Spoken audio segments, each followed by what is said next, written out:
Have you ever wandered through somewhere in Scotland and thought this would make the perfect setting for a story?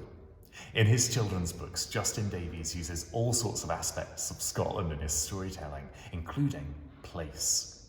Today, he's going to tell you about his novel, Harville, in which he was inspired by those wonderfully evocative coastal villages on the East Nook of Fife.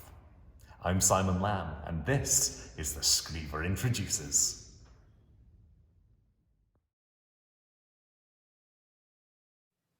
Hello, my name is Justin Davies. I'm a children's author and I live and write in the shadow of the Forth Bridge in Fife. My first two children's books, Help I Smell a Monster and Whoa, I Spy a Werewolf, are both comedy adventures.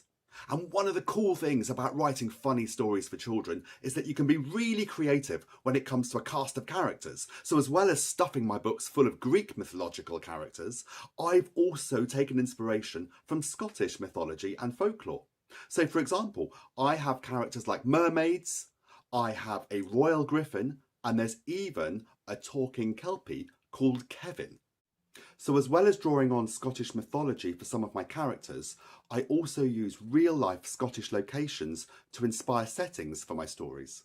My latest novel, Harville, for example, is set in a coastal fishing community very similar to one of the beautiful fishing villages on the East Nook of Fife. I spent many hours there researching the story and also taking in the atmospheric conditions as they rolled in from the North Sea. One of the things I'm asked most often when I go into schools to talk about my books is where to find inspiration. And my answer's always the same, so here's my top tip for budding young writers.